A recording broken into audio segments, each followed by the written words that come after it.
James ক্লিয়ারের atomic habits এই বইটা নিয়ে আজ আমরা একটু কথা বলবো। বইটার মূল ভাবনাটা কিন্তু বেশ ইন্টারেস্টিং, তাই না?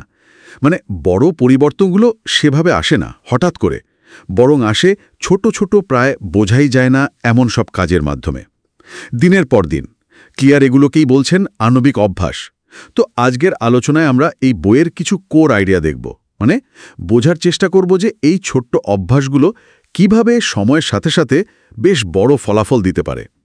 আচ্ছা, শুরুতেই যেটা খুব স্ট্রাইকিং লাগে সেটা হলো প্রতিদিন জাস্ট 1% বেটার হওয়া। শুনতে তো সামান্যই লাগে, কিন্তু এর এফেক্টটা নাকি চক্রবৃদ্ধির সুদের মতো। ঠিক তাই। আমরা অনেক সময় বড় লক্ষ্যের দিকে তাকিয়ে থাকি, কিন্তু ক্লিয়ার জোর দিচ্ছেন ওই রোজকার 1% উন্নতির ওপর।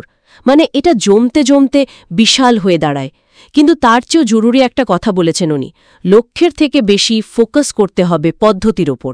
পদ্ধতির ওপর মানে সিস্টেম? হ্যাঁ, সিস্টেম। লেখক বলছেন, যদি অভ্যাস বদলাতে না পারেন, সমস্যাটা আপনার নয়, সমস্যাটা আপনার সিস্টেমের বা পদ্ধতির। লক্ষ্য তো ঠিক আছে, ওটা ডিরেকশন দেয়, কিন্তু সিস্টেমটাই আপনার প্রোগ্রেস নিশ্চিত করে। আপনি আপনার লক্ষ্যের লেভেলে ওঠেন না, আপনি আপনার সিস্টেমের লেভেলেই নামেন। বাহ, এই কথাটা কিন্তু খুব গভীর। হ্যাঁ, আমরা সিস্টেমের লেভেলেই থাকি। আচ্ছা, আর এর সাথেই তো আমার মনে হয় পরিচয় ভিত্তিক অভ্যাসের যে আইডিয়াটা, ওটা খুব ভালোভাবে জুড়ে যায়, তাই না? একদম। মানে আমি কি পেতে চাই তার থেকে বেশি জরুরি হলো আমি কে হতে চাই, এইটা ঠিক করা।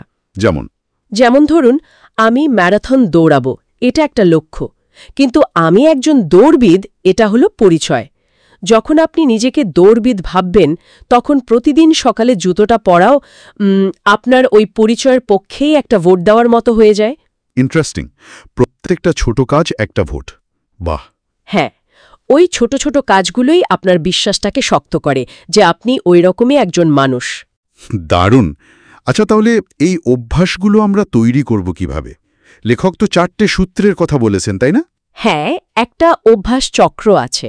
প্রথমে একটা ইঙ্গিত বা কিউ, তারপর আসে আকাঙ্ক্ষা বা ক্রেভিং, এরপর প্রতিক্রিয়া বা রেসপন্স, আর শেষে পুরস্কার বা রিওয়ার্ড। আর এই চক্রটাকে কাজে লাগানোর জন্যই আছে ওই 4টে সূত্র। আচ্ছা, প্রথমটা কি? প্রথম সূত্র, ইঙ্গিতটাকে স্পষ্ট করুন। মানে ভালো অভ্যাসের ইঙ্গিত যেন চোখের সামনে থাকে, আর খারাপ অভ্যাসের ইঙ্গিত সেটাকে অদৃশ্য করে দিন। মানে পরিবেশটাকে একটু সাজিয়ে নেওয়া আর কি।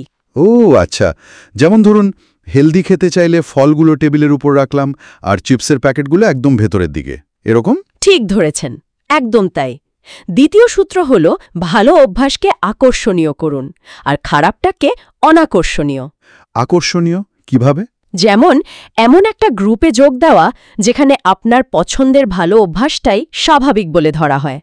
অথবা ধরুন আপনার পছন্দের কোনো কাজের সাথে জরুরি কিন্তু অপছন্দের অভ্যাসটাকে জুড়ে দিলেন। বুঝতে পারছি। আচ্ছা, তৃতীয় সূত্রটা, ওটা আমার খুব পছন্দের। ভালো অভ্যাসকে সহজ করা আর খারাপটাকে কঠিন।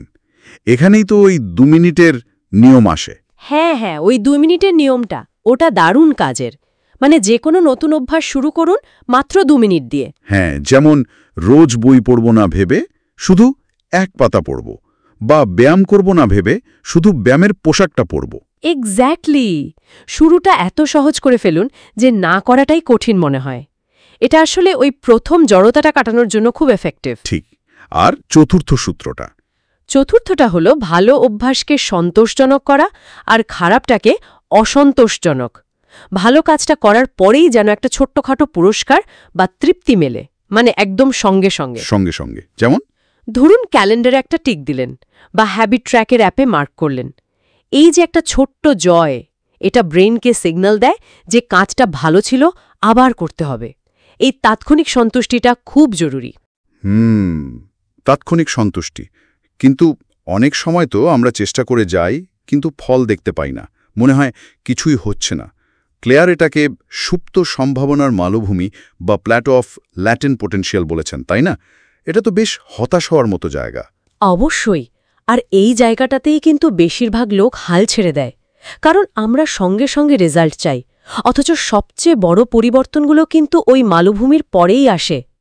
বরফ যেমন 0 ডিগ্রির আগে গলে না, ঠিক তেমনি ধৈর্য ধরে লেগে থাকাটাই আসল ধারাবাহিকতা।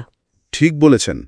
তাহলে আজকের আলোচনার মূল কথাটা দাঁড়ালো যে জীবনে যদি সত্যি সত্যি স্থায়ী পরিবর্তন আনতে হয় তাহলে ওই বিশাল পদক্ষেপের দরকার নেই, বরং ছোট ছোট বলতে গেলে পারমাণবিক স্তরের অভ্যাস আর তার সাথে একটা ভালো পদ্ধতি বা সিস্টেম, এগুলোই আসল শক্তি। এই ছোট হওয়াটাই আসল শক্তি। একদম। আর এই আলোচনার শেষে একটা জিনিস হয়তো ভাবা যেতে পারে, আজকে এমন কোনো একটা খুব ছোট একটা আণবিক পরিবর্তন নিজের জীবনে আনা যায় যেটা আপনাকে আপনার কাঙ্ক্ষিত পরিচয়ের দিকে এক পা হলেও এগিয়ে দেবে। আর ওই 4টি সূত্র স্পষ্ট, আকর্ষণীয়, সহজ আর সন্তোষজনক ব্যবহার করে কিভাবে ওই ছোট্ট শুরুটাকে টিকিয়ে রাখা যায়, এটা একটা প্রশ্ন রইল।